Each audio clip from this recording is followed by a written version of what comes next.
Radio Flandre, plus proche, ensemble.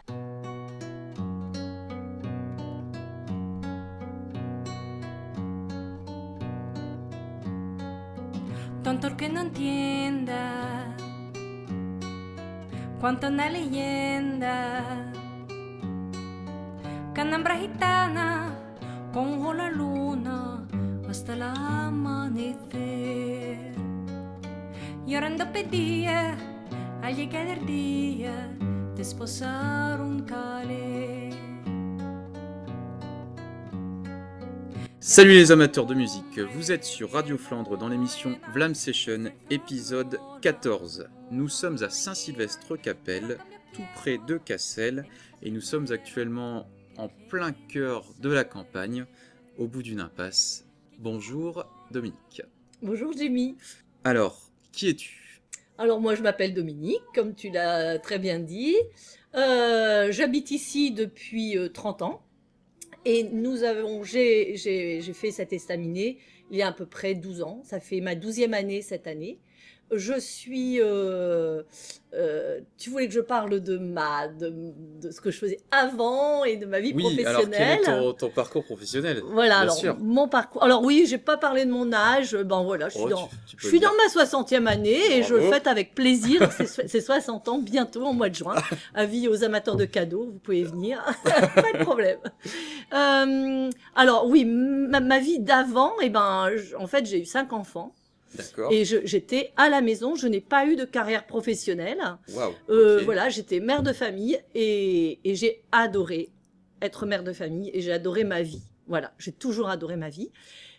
À un moment donné, voilà, il y a eu un désir d'autre chose, d'où cette deuxième partie. Alors, quand je n'avais pas de carrière professionnelle. Par contre, j'ai toujours été très intéressée par le théâtre, par le conte, que j'ai pratiqué d'une manière amateur.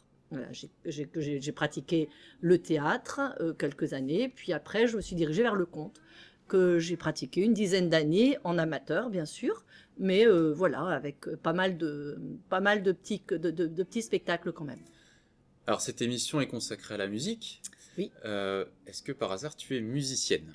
Ah alors, j'aurais tellement aimé être musicienne, mais je crains ne pas l'être. J'essaye d'apprendre depuis à peu près 5 ans l'accordéon diatonique. Wow. Je m'amuse beaucoup avec cet instrument que j'adore, mais il faut quand même bien reconnaître que je ne suis pas encore capable de faire un morceau sans me tromper. Je ne pense pas être vraiment musicienne.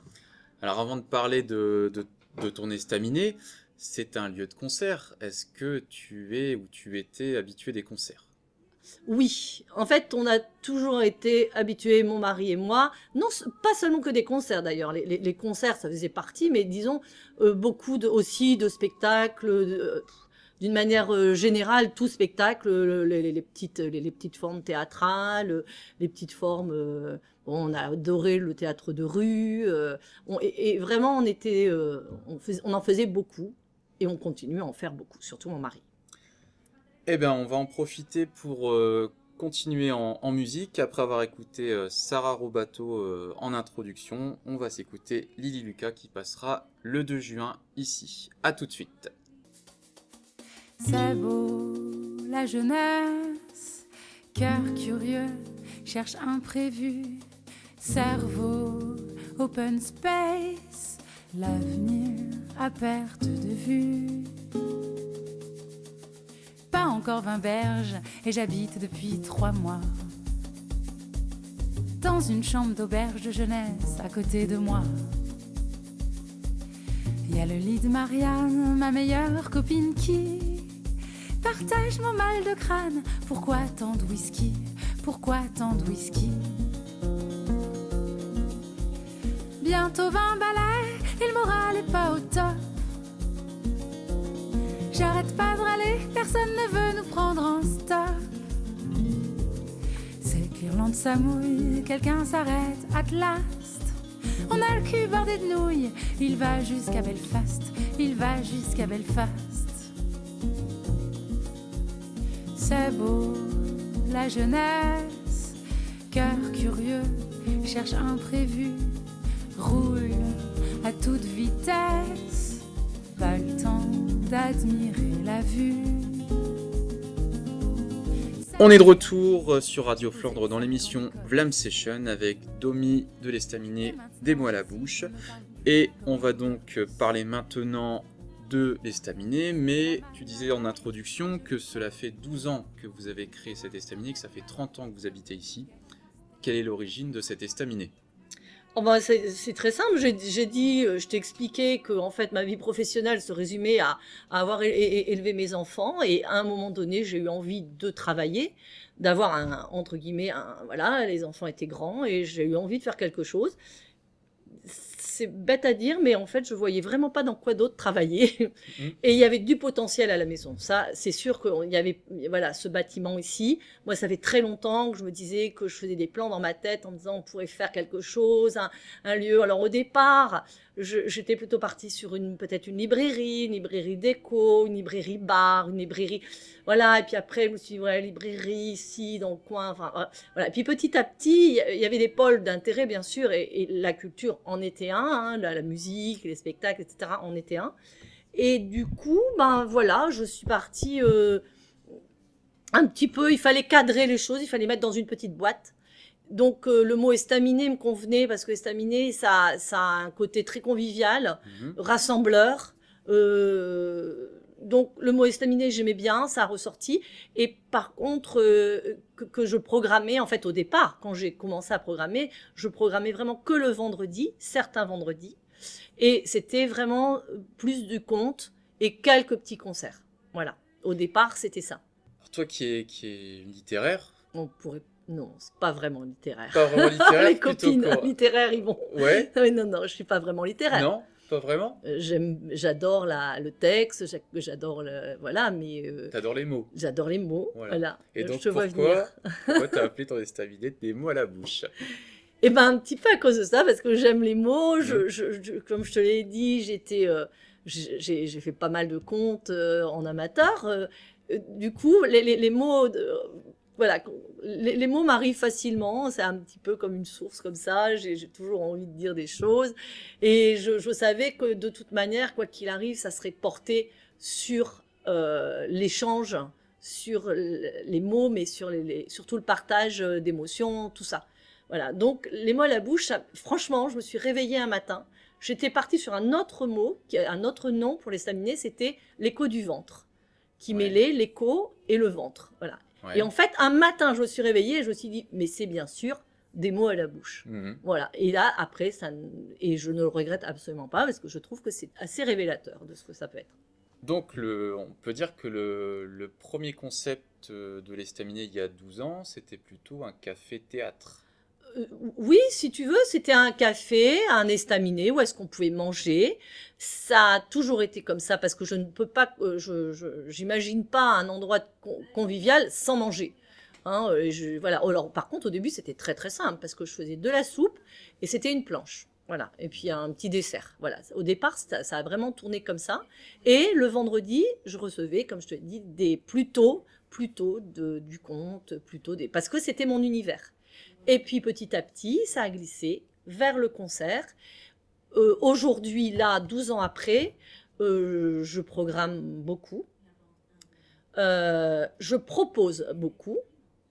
Après, il y a des spectacles qui tombent, qui sont annulés parce que, voilà, une proposition, c'est pas forcément gagné d'avance que ça se fera. Et ça, c'est d'emblée avec les artistes, je leur explique ça. Hein, donc, voilà, on propose. Après, c'est les gens qui viennent ou qui viennent pas, qui s'inscrivent en réservation ou qui réservent pas. Donc, du coup, il y en a qui tombent, c'est sûr. D'accord.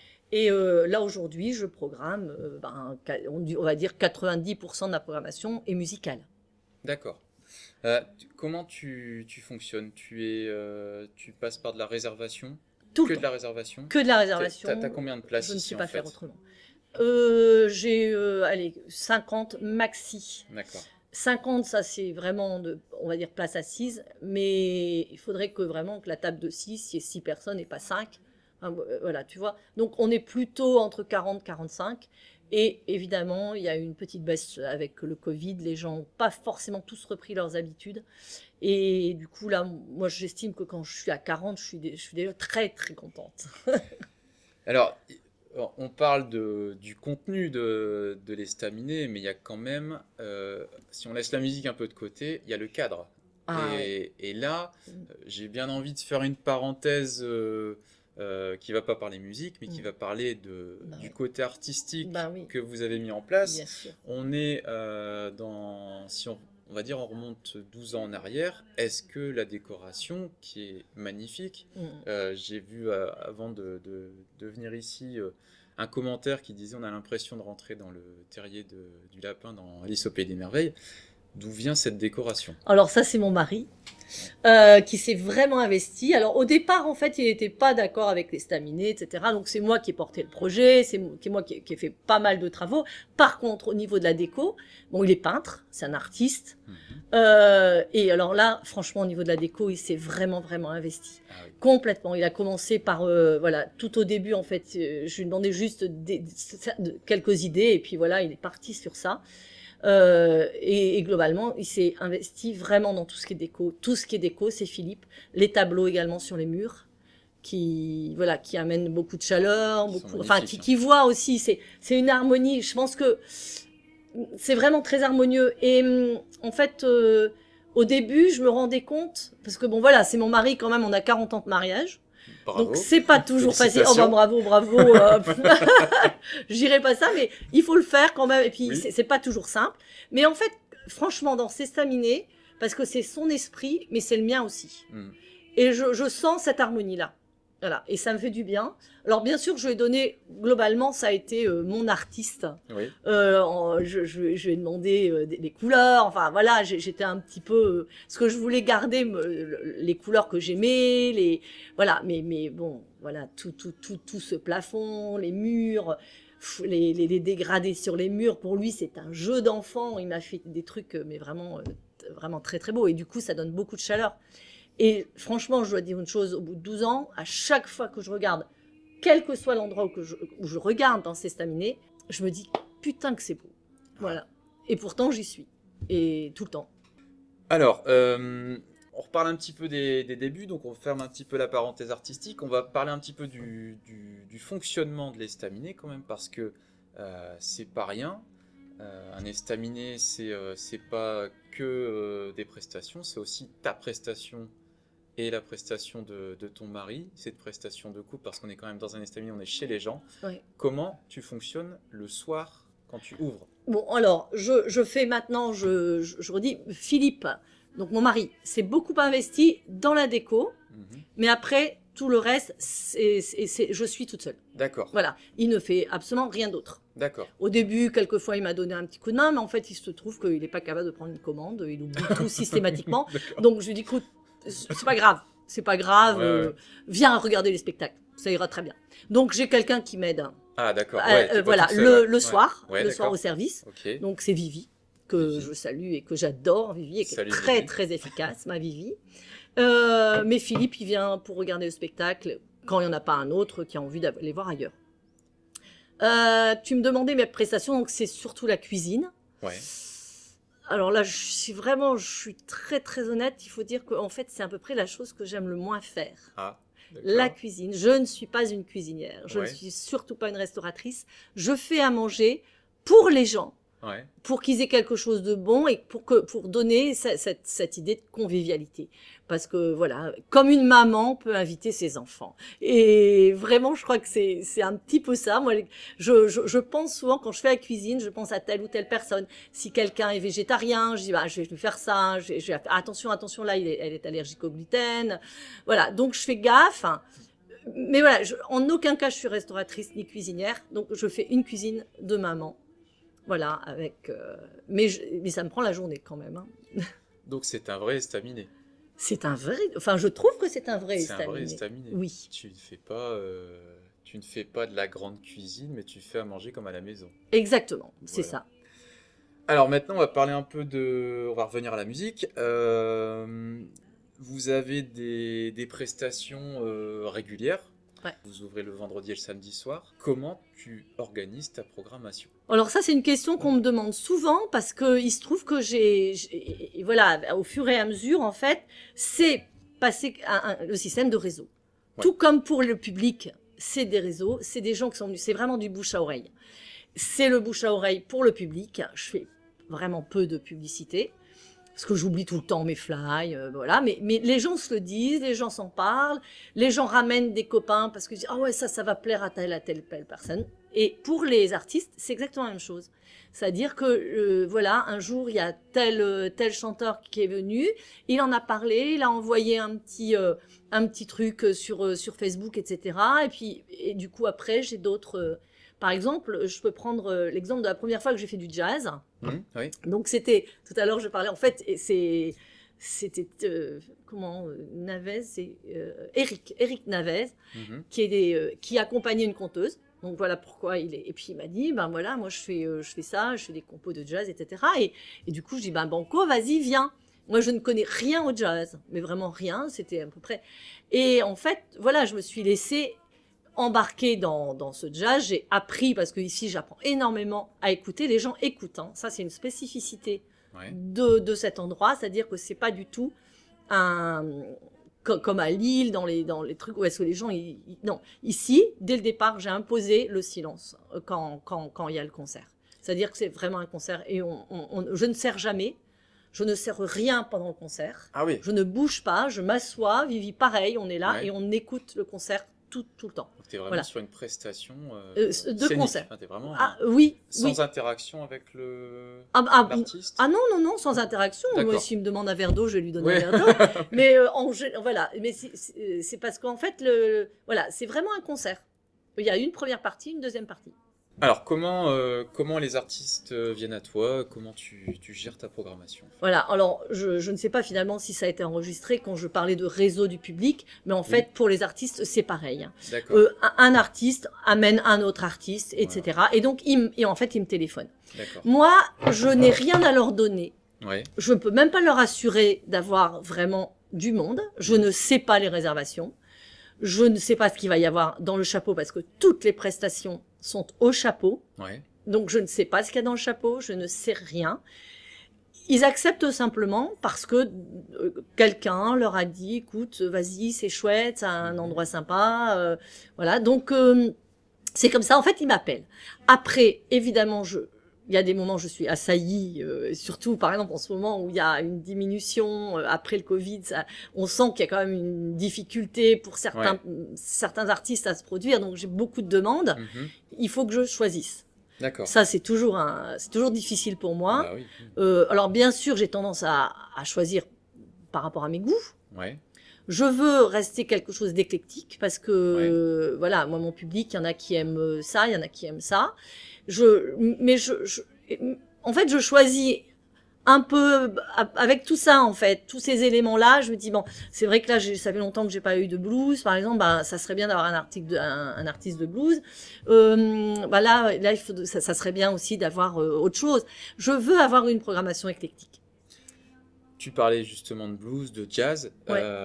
Est-ce que toi qui, on va dire, aime les mots, est-ce qu'il y a un style de musique qui se dégage ou alors tu prends tout ce qu'il y a, tu aimes faire découvrir? Alors, j'aime vraiment faire découvrir et j'aime découvrir moi-même parce que souvent, quand je ne connais pas, d'abord, j'écoute un morceau, mais j'ai appris une chose, c'est qu'on ne peut pas juger un concert sur la qualité d'un morceau. Parce que un morceau traité en studio ou tout ça, ça peut être formidable. Et sur scène, ça peut être au bout d'une heure et demie, ça peut être nul, quoi. Voilà, si tout est pareil et s'il n'y a pas de. Donc ça, j'ai appris à me méfier de ça. Donc souvent, évidemment, j'appelle les gens. Et c'est beaucoup au feeling, hein, quand même. Voilà, j'ai du feeling avec les gens ou pas. Il y a ça. Mais je fais attention à tout ça. Alors, bien sûr, moi, mon goût à moi, ça serait la chanson française. Ouais. À cause des mots, bien sûr. Oui. Hein, ça, c'est évident. Oui. Parce qu'en fait, à chaque fois, c'est des petites histoires. J'aime la chanson française. Mais j'ai appris à aimer le jazz, le blues. Et aussi même la chanson anglo-saxonne, qui n'était pas gagnée du tout. Mais où est-ce qu'on écoute ça, finalement, quand la musique est bonne. Et la musique anglo-saxonne, les chants, la chanson en anglais ou en étranger, eh bien, je commence à vraiment apprécier ça parce qu'en fait, on laisse tomber le mental. Ouais. Et ça, j'apprends. Voilà, j'ai 60 ans, Ouais. j'apprends à laisser tomber le mental quand j'écoute de la musique. Et chose que il y a des gens qui, voilà, hein, c'est.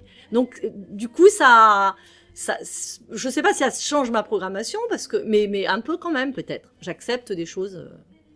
Et tu fais même venir de la musique irlandaise.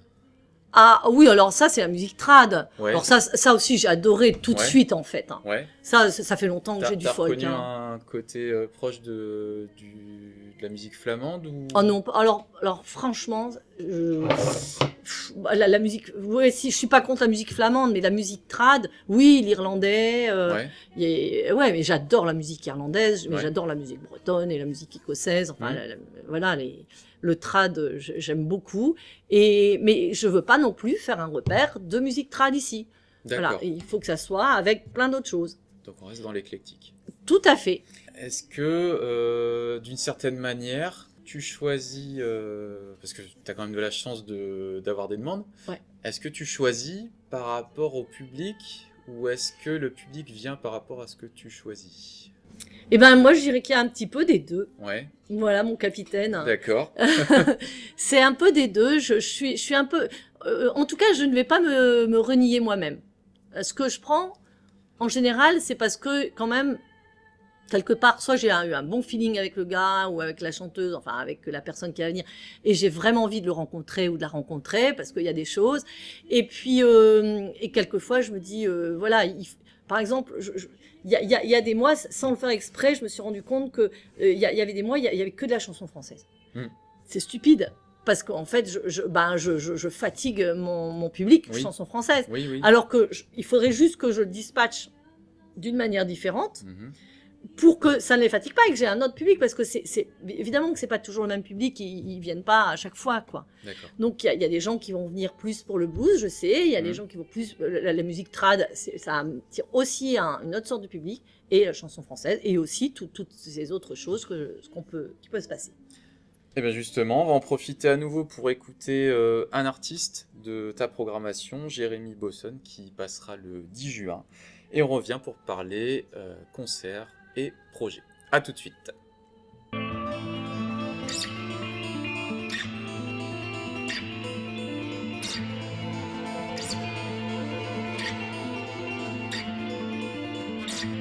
C'est moi, là, sirotant mon vin, tombé de zénith en Nadir. Moi qui me prétends écrivain, eh bien ce soir, j'ai rien à dire. Je jette une pièce à la patronne, et puis j'attrape ma veste en cuir. Un client fait « Bonne nuit, Bosson ». Je réponds rien, j'ai rien à dire.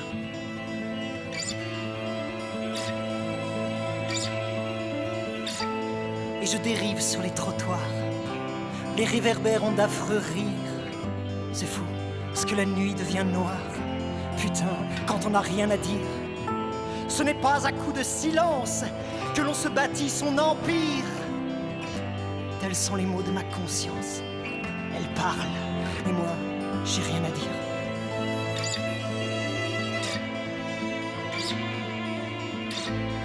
On est de retour sur Radio Flandre avec Domi, des mots à la bouche et Staminé à Saint-Sylvestre-Capelle à côté de Cassel. Et on va parler concerts et projets dans cette dernière partie d'émission.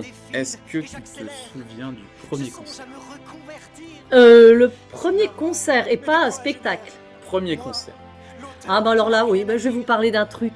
Je crois que c'était, un de mes premiers grands concerts, on va dire, c'était Nicolas Dupont. Voilà, j'avais fait un stage de théâtre avec lui et en fait, il fait partie des Fouteurs de joie, mais il a aussi un projet solo. Et en fait, c'était même pas encore ouvert. Les Staminés n'étaient pas ouverts et je lui expliquais en me tordant les doigts parce que je ne savais pas trop comment lui dire que éventuellement peut-être est-ce qu'il accepterait de peut-être venir, même s'il n'y avait pas beaucoup de monde parce que je ne savais pas du tout comment ça allait partir. Et en fait, il m'a tout de suite dit, mais bien sûr, Domi, ça, voilà, mais je dis, tu sais, je sais pas, ça sera qu'au château, donc je sais pas du tout. Et il m'a dit, mais je viens. Et il est venu, ils sont venus à 2 avec son accordéoniste Alexandre Léoto, qui est un dieu de l'accordéon. Et ça a été un concert absolument magnifique. Et alors là, j'étais très très fière. Voilà. Et c'est vrai que quand je le vois, je le remercie encore de ça. De temps en temps, il passe encore un petit peu voilà, son nez à l'estaminet. Mais voilà, ça c'était un des premiers concerts. Je peux pas dire le premier concert, mais c'était, en tout cas, ça a été fait avant que je sois ouverte. Donc ça a dû être fait vraiment dans le premier trimestre d'ouverture. C'est ton meilleur souvenir? Oh, ben non, peut-être pas mon meilleur souvenir en Ouais. 12 ans. Ouais. Ça a été voilà, c'était un grand souvenir. Toujours pareil, hein, c'est non, il y en a eu plein d'autres. Mon meilleur souvenir, je peux pas. J'ai plein de souvenirs. Il y en a un autre aussi qui était particulièrement intense. C'était un groupe de flamenco jazz, du free en fait, vraiment. Et en fait, ils étaient trois guitaristes, enfin 2 guitaristes et une contrebasse. Et il y avait plein de monde. C'était un concert que j'avais fait le dimanche après-midi, parce que voilà, de temps en temps, je fais aussi un concert le dimanche après-midi. Et ils étaient là. Et en fait, le gars, je crois, qui était américain, mais qui habitait en Espagne et qui jouait en France, de temps en temps, il s'arrêtait, il se retournait vers ses copains et disait « Vous entendez le silence vous entendez le silence ?» Et en fait, ils jouaient donc, et les gens, mais ils étaient hyper captivés, et ils étaient là, et il y avait beaucoup, beaucoup de monde.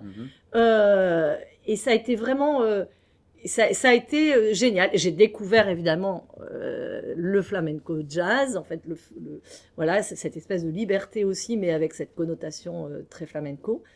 Et c'était un très beau moment, très très beau moment. Il y a eu plein de très très bons moments. Il y a eu aussi la première fois, par exemple, j'ai aussi alors là c'est pas en musique, hein, là c'était en théâtre, c'était le théâtre du Berger. On rappelle que tu es aussi café-théâtre. Voilà, de temps en temps j'ai un petit peu de théâtre. Par exemple, il y a eu la compagnie du Berger, ils sont venus à 7, il y avait 3 musiciens et 4 musiciens, 3 acteurs.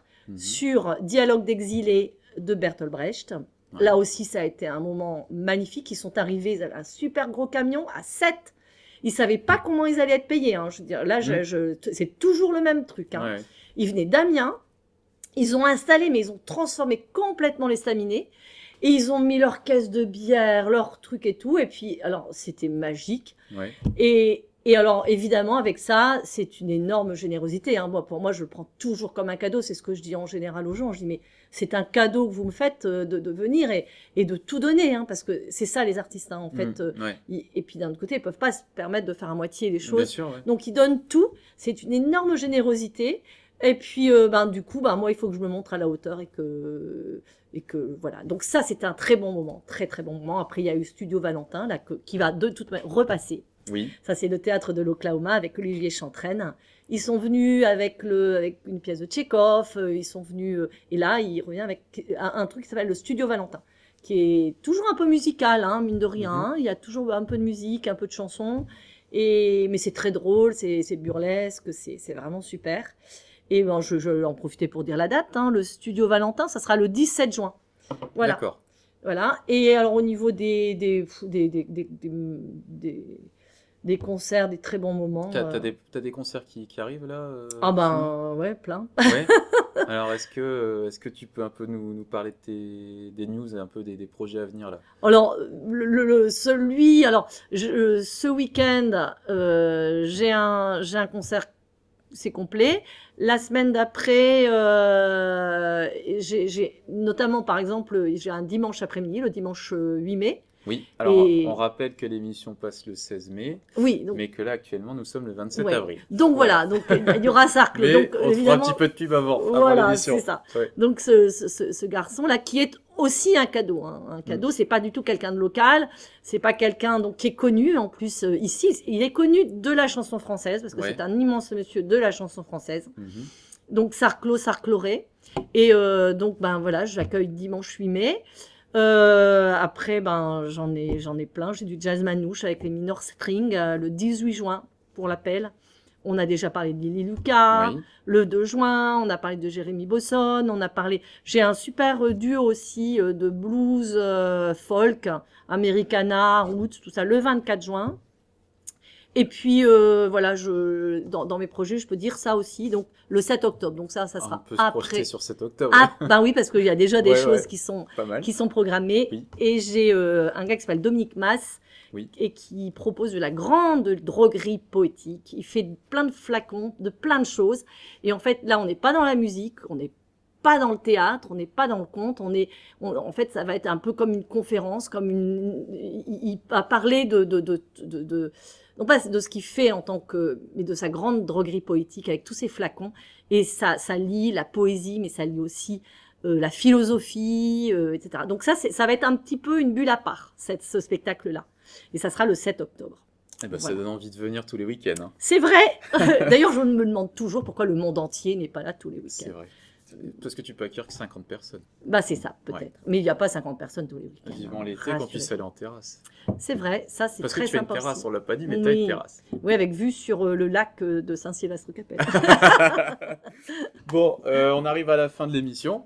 Est-ce que, avant de se quitter, est-ce que tu aurais des écoutes, des groupes de musique, un artiste à faire partager? Bah, j'en ai déjà cité pas mal. Mais est-ce qu'il y en a un que tu aimerais qu'il soit connu ou Ah, purée. reconnu? Il y en a plein. que tu Ah, mais écoutez, adores. alors la semaine dernière, j'ai reçu un gars, ça a été aussi un très très bon moment. Il s'appelle Francesco Mercanti. Il habite dans son van.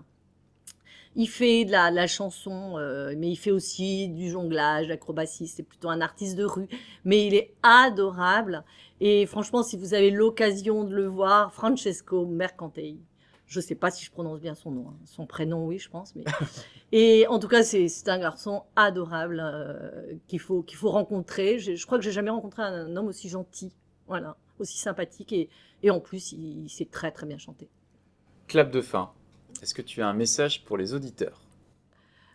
Alors là, je vais manquer un peu de modestie, Ah, vas-y. mais je vais vous dire une dédicace que le groupe justement de flamenco, donc je citais tout à l'heure en beau souvenir, Oui. m'avait mis sur mon CD qu'ils m'ont donné.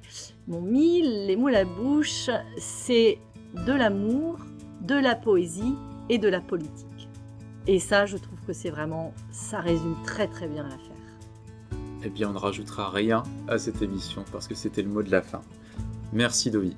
There's a crack in this wall I've been building day by day for all these years. I train myself in constantly thinking it was not meant the final frontier.